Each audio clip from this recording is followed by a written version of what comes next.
ప్రధాని నరేంద్ర మోడీ గారు 2 రోజుల పర్యటన నిమిత్తము అమెరికాకు వెళ్ళడం జరిగింది. కొద్దిసేపటి క్రితమే ఇండియాకి తిరిగి రావడము. ముఖ్యంగా ఈ 2 రోజుల పర్యటన మొత్తం ప్రపంచవ్యాప్తంగా అన్ని దేశాలు కూడా ఎదురు చూశాయి.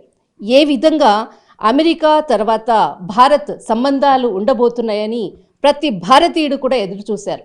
ముఖ్యంగా ఈ సంబంధాలపై అంటే అటు అమెరికాలో ఉన్నటువంటి భారతీయులు, ఇటు అమెరికాకు భారత్కు సంబంధాలు ఏ విధంగా ఈ సమావేశాలు జరిగాయి, అన్ని విషయాలు అటు మనకు జియోపాలిటిక్స్ అయినా కానీ, తర్వాత రక్షణ పరంగా కానీ, తర్వాత మనకు ఏదైతే టెక్ సంబంధించినటువంటి అన్ని విషయాలపై జరిగినటువంటి సమావేశంలో దేశ విదేశాలకు సంబంధించినటువంటి సమావేశాలు మొత్తం అంతా కూడా 4 గంటల పాటు జరిగినటువంటి ఈ సమావేశంలో ముఖ్యంగా ఈ సమావేశాల నుంచి ఇండియాకు లాభమా నష్టమా దీనిపై మనతో చర్చించడానికి సీనియర్ జర్నలిస్ట్ దాదాపు 68 దేశాలు తిరిగి దేశ విదేశాలలో మన భారతదేశం సంబంధాలు ఏ విధంగా ఉన్నది ప్రతి అంశాన్ని కూడా తన జర్నీలో మాత్రము చూసినటువంటి ఒక సీనియర్ జర్నలిస్ట్ గొప్ప వ్యక్తి ఎస్ వెంకట నారాయణ గారు ఇప్పుడు మనతో పాటు ఉన్నారు. ఇప్పుడు 2 రోజుల పర్యటన ఏ విధంగా జరిగింది, ముఖ్యంగా ఈ సమావేశంలో చర్చించినటువంటి అంశాలు ఏంటన్నది అడిగి వారితో చర్చిద్దాం. సార్ నమస్తే సార్. ముఖ్యంగా ఏదైతే మోడీ పర్యటన 12వ తేదీన 13వ తేదీన 2 రోజుల పర్యటన చాలా కీలకం. ఈ పర్యటన 2 దేశాల మధ్య సంబంధాలు, ఈ సమావేశాలు ముఖ్యంగా అటు భారతీయులు ఎన్నో లక్షల మంది కూడా యుఎస్లో ఉంటున్నారు. ఈ సమావేశాల వల్ల అక్కడ వాళ్లకు వాళ్ళ యొక్క రక్షణ పరంగా అనుకోవచ్చు, తర్వాత ఇంటర్నేషనల్ మనకి ఇక్కడ ఉండేటటువంటి సంబంధాలు ఏ విధంగా ఉండబోతున్నాయి సార్? మోడీ గారు 36 గంటలు అమెరికాలో ఉండి వచ్చారు. ఇప్పుడు కొన్ని గంటల లోపల ఇండియాకి వచ్చేస్తారు. ఆయన తర్వాత డొనాల్డ్ ట్రంప్ తర్వాత 2 డెలిగేషన్స్ 4 గంటల సేపు చర్చలు చేశాయి. మన విదేశాంగ మంత్రి doctor Jaishankar, Ajit Doval, Vikram Misri foreign secretary వాళ్ళందరూ ఆ నెగోషియేషన్స్లో పార్టిసిపేట్ అయ్యారు. మోడీ గారు ప్రథమసారి మోడీ ట్రంప్ గారితో జాయింట్ ప్రెస్ కాన్ఫరెన్స్ చేశారు. అక్కడ హిందీలో మాట్లాడారు. మీరన్నారు మన భారతీయుల అమెరికాలో ఉన్న వాళ్ళ భవిష్యత్ సంగతి ఏమిటని. ఇప్పుడు భారతీయులు 48 లక్షల మంది భారతీయులు అమెరికాలో ఉంటున్నారు, పనిచేస్తున్నారు. దాంట్లో ప్రతి 3 మనుషులలో 1 మనిషి అమెరికాలో పుట్టిన మనిషి, మిగతా 2 నాన్ రెసిడెంట్ ఇండియన్స్ అన్నమాట. వాళ్ళు హైలీ ఎడ్యుకేటెడ్, మంచి post graduate degrees, PhDs, doctors, engineers ఇలాంటి హైలీ స్కిల్డ్ ప్రొఫెషనల్స్ పనిచేస్తున్నారు. వాళ్ళు ప్రతి నెలకి 10 లక్షల రూపాయలు సంపాదించే స్తోమత ఉంది. యావరేజ్ అమెరికన్స్లో కూడా అంత స్తోమత లేదు. దాదాపు 60,000 70,000 కంటే ఎక్కువ సంపాదించలేదు. అంటే వాళ్ళకన్నా ఫారినర్స్ కన్నా మన ఇండియన్ శాలరీనే ఎక్కువగా ఉంది అక్కడ. తర్వాత ప్రస్తుతం 3,36,600 మంది స్టూడెంట్స్ అమెరికన్ యూనివర్సిటీస్లో graduate, postgraduate, undergraduate studies చేస్తున్నారు. మన వాళ్ళు అక్కడికి పోయేది మామూలు స్టడీస్ కాదు, హైలీ ప్రొఫెషనల్, సొఫిస్టికేటెడ్. వాళ్ళు ఇంజనీరింగ్, ఆర్టిఫిషియల్ ఇంటెలిజెన్స్, మెడిసిన్, అమెరికాలో స్టెమ్ అని అంటారు, science, technology, engineering and mathematics. మన వాళ్ళంతా వీటిలో చదువు కోసం వెళ్ళిపోతారు. అక్కడ ఉన్న వాళ్ళు కూడాను ఈ దాంట్లోనే ఉద్యోగాలు చేస్తూ బాగా బ్రతుకుతున్నారు. వాళ్ళకు ఏ మాత్రము భయము లేదు. ట్రంప్ అంటున్నారు మా దగ్గర చదువుకున్న వాళ్ళే రావాలా, మాకు కావాల్సిన ప్రొఫెషనల్స్లో ఉండదు. అంటే స్టెమ్ అని ఈ సైన్స్, టెక్నాలజీ, ఇంజనీరింగ్, మ్యాథమెటిక్స్ దాంట్లో నైపుణ్యత ఉన్న వాళ్ళని మేము పిలుస్తాము, మిగతా వాళ్ళు మాకు అక్కర్లేదు అంటున్నారు. అతను ఈ యాంటీ ఇమిగ్రేషన్ది ఆయన ప్రాబ్లం ఏమిటంటే సౌత్ అమెరికా నుంచి మెక్సికో అండ్ సో మెనీ మిగతా యూరోపియన్ కంట్రీస్ అక్కడ నుంచి చాలా మంది ఇల్లిటరేట్ అంటే ఎక్కువ చదువుకోండి. ఎస్, వాళ్ళు వచ్చి ఇక్కడ మన డొమెస్టిక్ వర్కర్స్ లాగా ఇండియాలో చేస్తారు, అవును. అలాంటి పనులు చేస్తారన్నమాట. అయితే దాంట్లో దాదాపు ఒక 10 లక్షల కంటే 1 కోటి కంటే ఎక్కువ ఓకే అలాంటి వాళ్ళు ఉన్నారు. భారతీయులు కూడా 7,25,000 భారతీయులు ఇల్లీగల్ ఇమిగ్రెంట్స్ అమెరికాలో ఉన్నారు. ఓకే, ఈ సమస్యను గురించి మోడీ గారు తర్వాత ట్రంప్ డిస్కస్ చేశారు. గత వారము 104 మంది ఇల్లీగల్ ఇమిగ్రెంట్స్ ను అమెరికా మిలిటరీ ట్రైన్లో అమృత్సర్ వచ్చారు. తర్వాత మోడీ గారు ఒప్పుకున్నారు, ఒకవేళ వాళ్ళు భారతీయులైతే వాళ్ళు అక్కడికి ఎక్కడ కూడా ప్రపంచంలో ఇల్లీగల్గా ఉండవలసిన హక్కు లేదు వాళ్ళకి. వాళ్ళు జెన్యున్ ఇండియన్స్ అయితే మేము తప్పకుండా వాళ్ళని తీసుకుంటామని చెప్పాను అన్నమాట. అంటే ఇల్లీగల్ ఇమిగ్రెంట్స్ మాత్రమే ఒక సమస్య అన్నమాట. లీగలీ వ్యాలిడ్ తర్వాత చదువుకునే వాళ్ళు పోతారు అక్కడ, తర్వాత ఉద్యోగాలు చేస్తారు అక్కడ, లెబొరేటరీస్లో మన వాళ్ళు రీసెర్చ్ చేస్తారు అక్కడ, యూనో నాసా ఎంతో మంది మన వాళ్ళు ఉన్నారు, యాపిల్ అలాంటి వాళ్ళు కూడా అక్కడ ఉన్నారు. తర్వాత నాదెళ్ల సత్యనారాయణ, సత్యనారాయణ, తర్వాత సుందర్ పిచ్చయ్య, ఇందిరా నూయి, ఎంతో మంది చాలా మంది, సమ్ ద బెస్ట్ బ్రెయిన్స్ అన్నమాట అక్కడ అమెరికాలో వాళ్ళకి. తర్వాత మోడీ గారు వాళ్ళని కొంతమంది కలిశారు కూడా.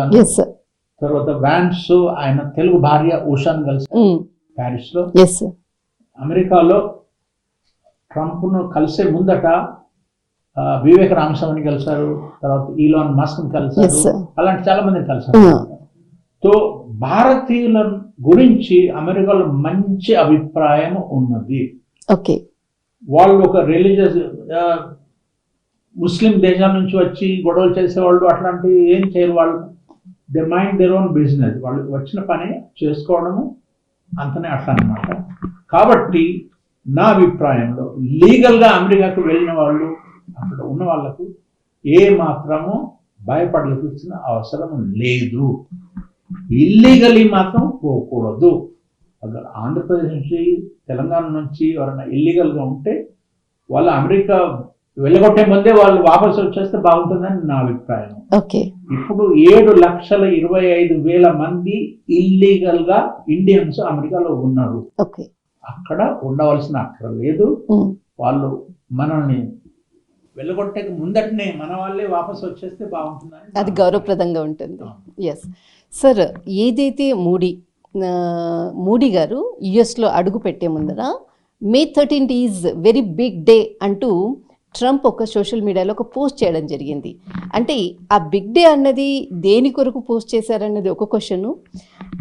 మోడీ గారు అడుగు పెట్టినప్పుడే ఇలాంటి పోస్ట్ చేయడం అన్నది ఎందుకు, అంటే మీ ఎక్స్పీరియన్స్లో దీనివల్ల నిజంగానే అక్కడ వాళ్ళకు జాబ్ పర్పస్గా సెక్యూరిటీ లేదంటారా?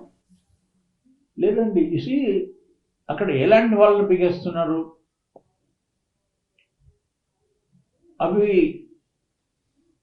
మన వాళ్ళు స్టెమ్ ఎక్స్పర్ట్స్ అన్నమాట. వీళ్ళను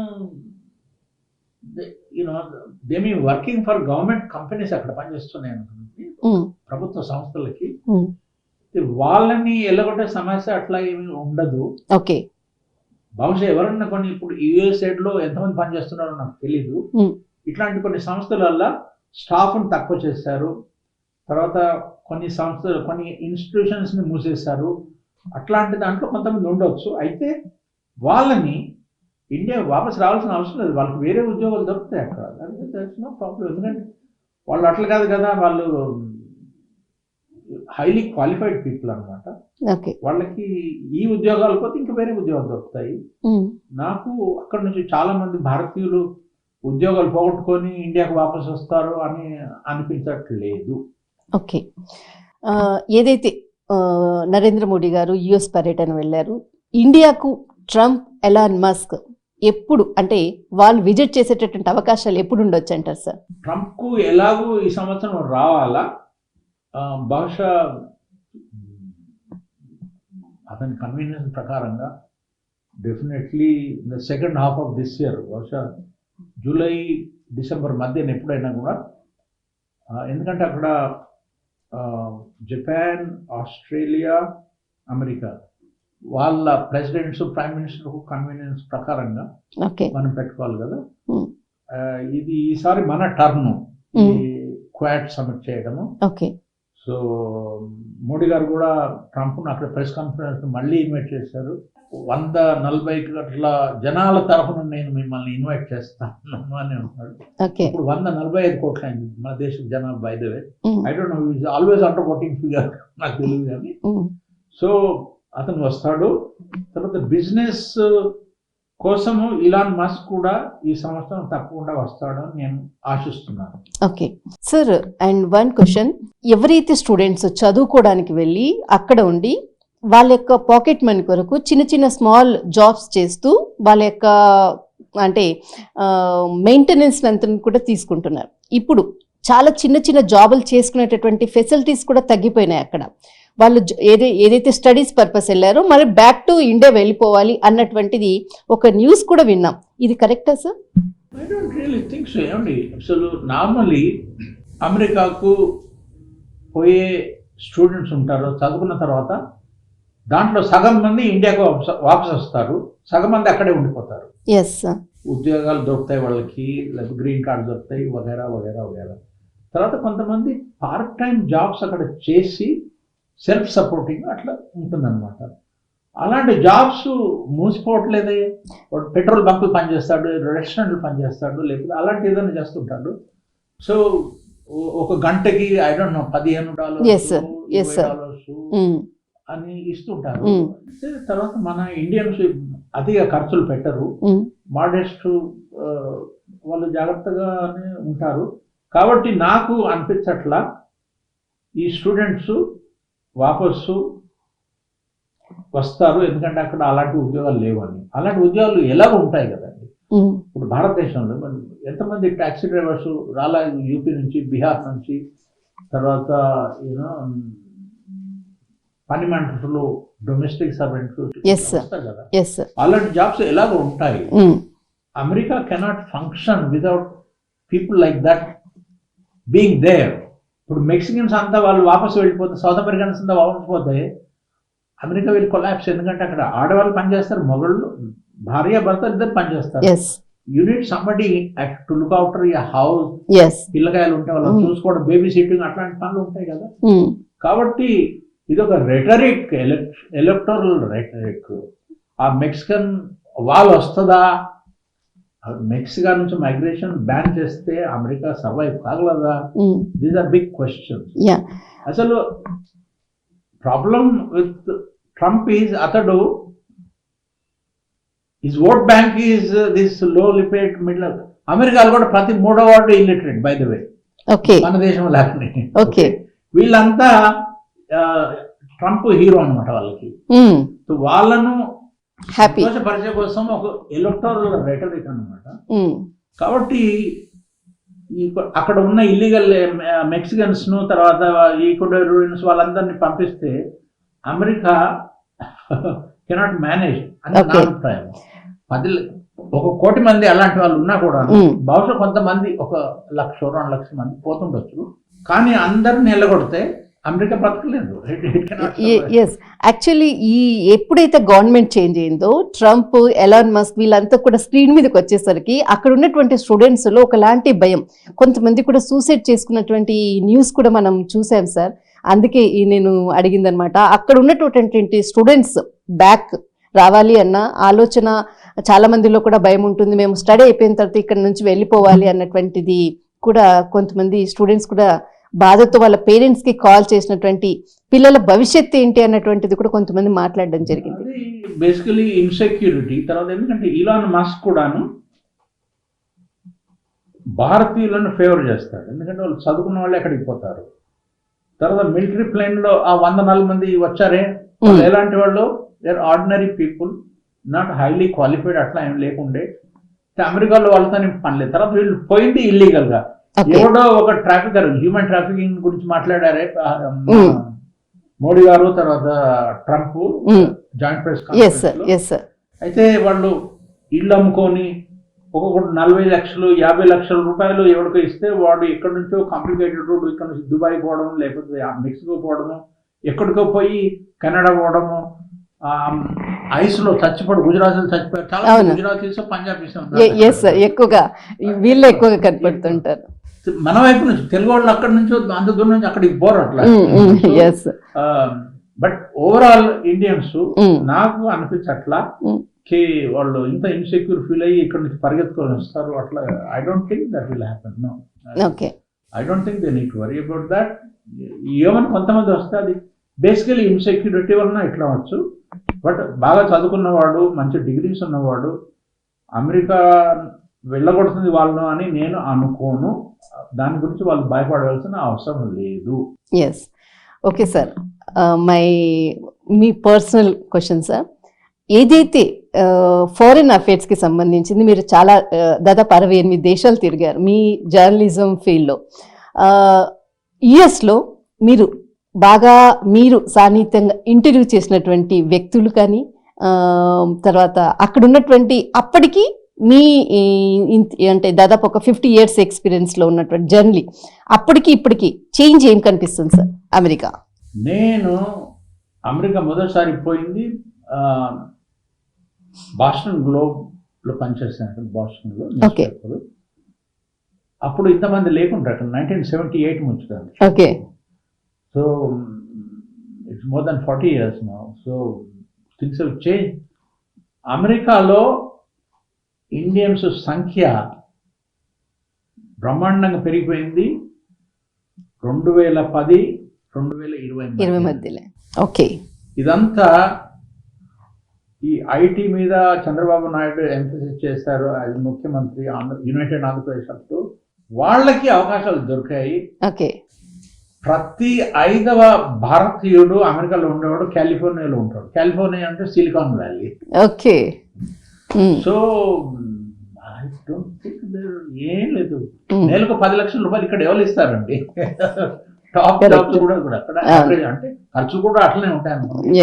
బట్ చాలా మంది వాళ్ళు ఇల్లు కొనుక్కున్నారు అక్కడ, ఇన్స్టాల్మెంట్ బేసిస్ మీద మంచి కార్లు కొనుక్కుంటారు. అయితే బాసంలో మనమే కట్టుకోవాలి, అది వేరే ముచ్చట. ఎందుకంటే సర్వెంట్స్ ఇక్కడ దొరకదు కదా, సెల్ఫ్ సర్వీస్ అంతా యూనో ఆటోమేషన్, డిష్ వాషర్స్, ఇది కార్లు కూడా మనమే శుభ్రం చేసుకోవాలి. అట్లాంటి వాళ్ళు ఇప్పుడు పడుతున్నారు. మంచి ఆదాయం బాగుంది కాబట్టి I'm not at all worried, బాగానే ఉంటుంది. తర్వాత ఇంకా చాలా మంది పోతూనే ఉంటారు అక్కడ మంచి చదువుల కోసము, మంచి ఉద్యోగాల కోసము.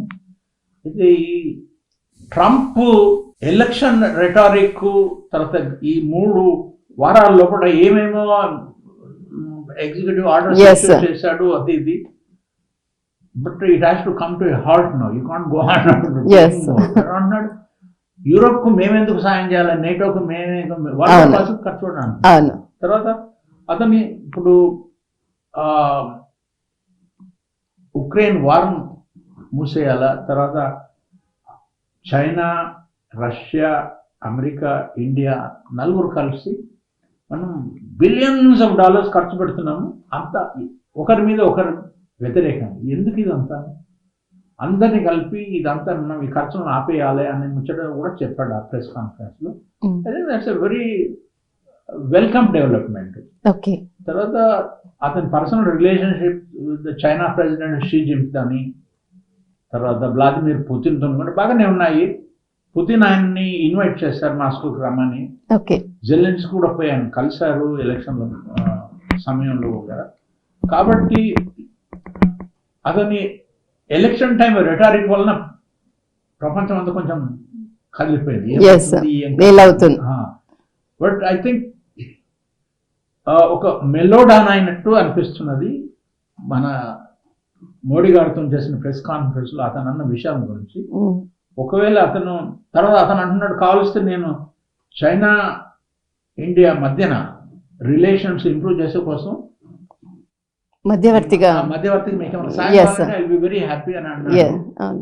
అంటే the language is using now is quite different అన్నమాట.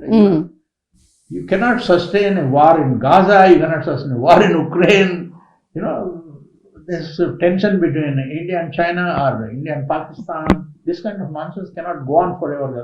Yeah. Andukani, I think is, I see a certain amount of maturity in Trump too. Okay. And first కన్నా ఇప్పుడు టోటల్లీ చాలా చేంజ్.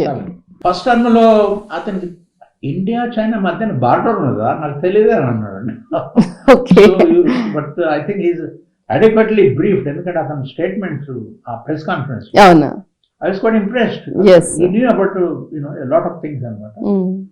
బట్ టెలివిజన్ పర్సనల్ కాబట్టి కొంచెం exaggerate చేస్తుంటాడు audience ముందట. Yes. Yeah.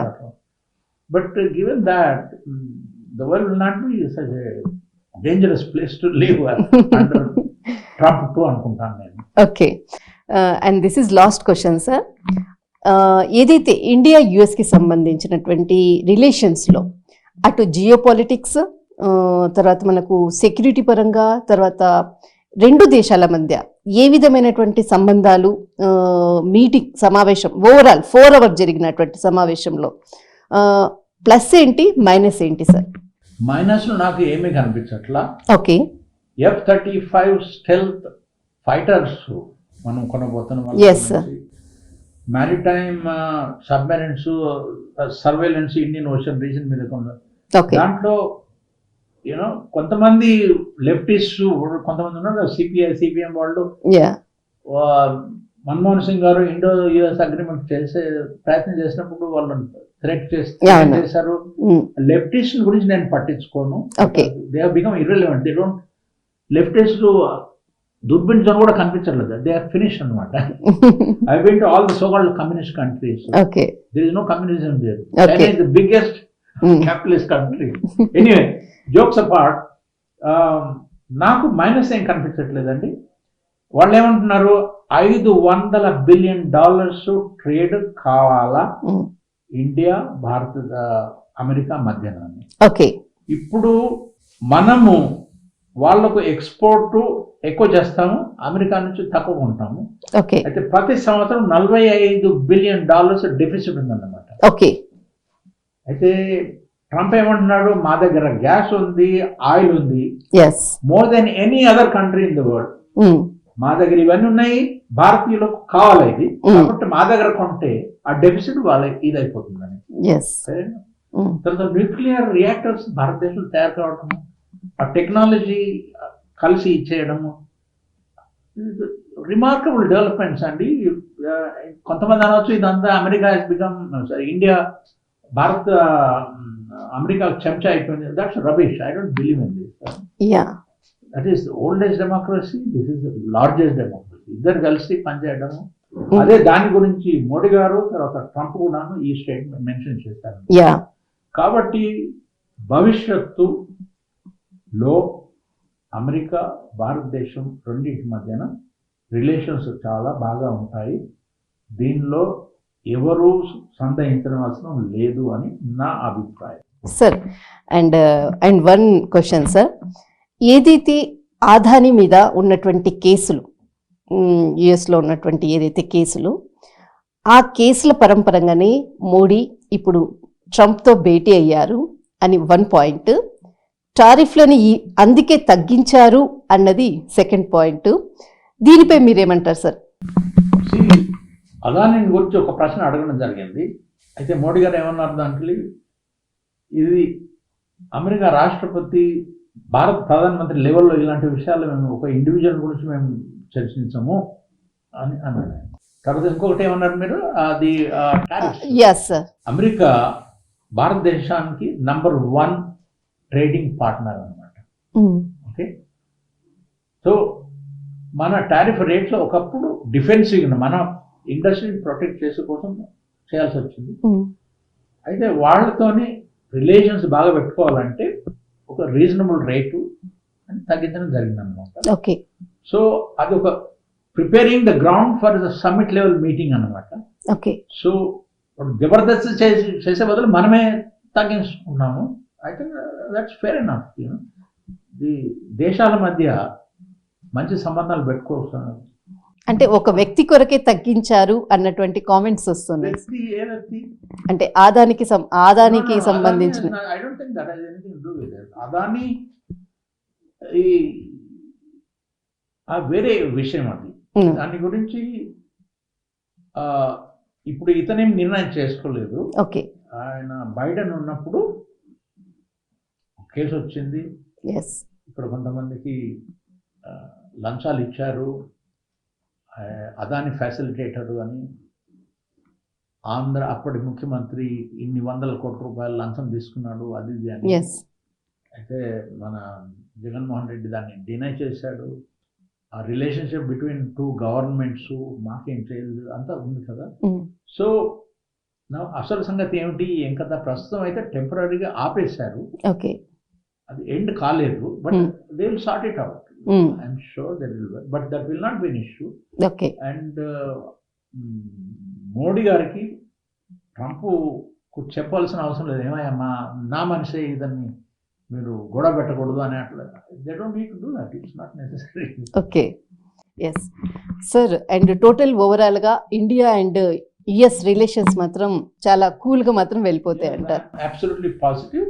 Okay, America India relations will be, Obama, Clinton, Biden వీళ్ళంతా అంటూ వచ్చేసింది కదా. ఇట్స్ 21st centuryలో possibly the most important relations in global terms.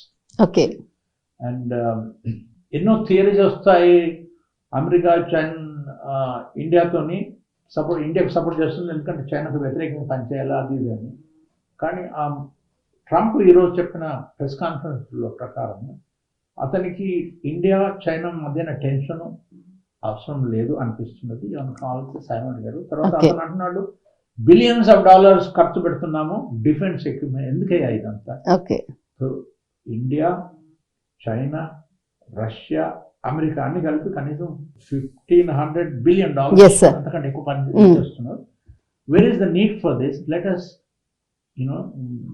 తర్వాత న్యూక్లియర్ వెపన్స్ చాలా డేంజరస్, వాటితోని అటువంటి దేశాలే ఇదైపోతాయి కదా, హిరోషిమా నాగసాకి లాంటివి. అందుకని మనం డిఫెన్స్ మీద డబ్బులు ఖర్చు పెట్టడం తక్కువ చేయాలా, కాబట్టి రిలేషన్స్ ఇంప్రూవ్ చేయాలని ఆ భాష మాట్లాడుతున్నాడు అతను.